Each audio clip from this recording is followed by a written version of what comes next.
দ্বন্দ্বে কোনো আনন্দ নাই, আপোষ করো ভাই, লিগ্যাল এইড আশেপাশে কোনো চিন্তা নাই। থানায় কিংবা ইউনিয়নের কাছে কিংবা ইউনিয়ন পরিষদের চেয়ারম্যানের কাছে যখন একজন অসহায় মানুষজন যায়, তখন তাদের যে আশ্রয় লাভের যে একটা জায়গা আছে, এই জায়গাটা তারা জানে কিনা কিংবা আমরা আমাদের দায়িত্ব পালন করি কিনা। যে আপনি যদি জেলা লিগ্যাল এইড কমিটির কাছে যান, ওনারা আছেন, আপনাকে একজন লয়ার দিবেন এবং এই লয়ারের পিছনে যত খরচ আছে এবং আপনার পক্ষে মামলা পরিচালনার সমস্ত দায় দায়িত্ব উনি পালন করবেন। এই বিষয়টা জানানো খুব দরকার। দেখেন, আমাদের একটা আদালতের একটা সিস্টেম আছে, গ্রাম আদালত। এখানে চেয়ারম্যান সাহেবরা 2-4 জন আরবিট্রেটর বা সালিশকারীর মাধ্যমে বিচার করে থাকে।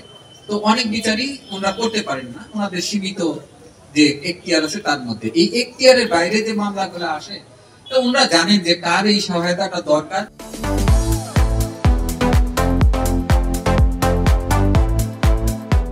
যদি উনি ওইভাবে একটা আমাদের ডাক্তারদের মতো রেফারেল সিস্টেম করতে পারে, ইউনিয়ন পরিষদের চেয়ারম্যান, ওসি, কোন সংশ্লিষ্ট থানা কিংবা উপজেলা নির্বাহী অফিসার, ওনারা যদি বলে যে একটা চিরকুট কিংবা একটা চিঠি লিখে দিয়ে ফরমালি যদি অনুরোধ করা হয় যে এটার ওনার দরকার আছে, আপনারা একটু সহায়তা করেন, তাহলে পরে যে আমি লিগ্যাল এইড এই ব্যক্তি পাওয়ার উপযুক্ত কিনা, সেই যে ক্রাইটেরিয়া নির্ধারণের ব্যাপারটা অনেক সময় যে আমাদের জেলা লিগ্যাল এইড কমিটি আছে তার কাছে করে না, তার প্রশাসনিক দায়িত্ব কিছু কমে যায়।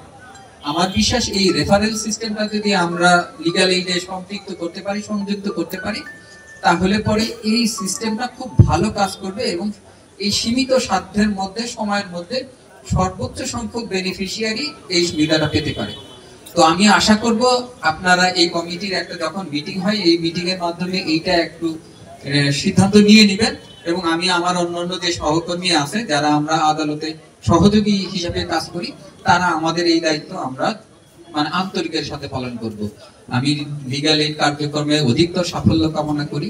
ওনারা অধিকতর দক্ষতার সাথে, যারা একেবারেই আইনি সহায়তা পায় না কিংবা আইনি প্রক্রিয়ায় যেতে পারে না, যদিও এটা মৌলিক অধিকার, তো সেই বিষয়ে ওনারা কার্যকর উদ্যোগ গ্রহণ করবে।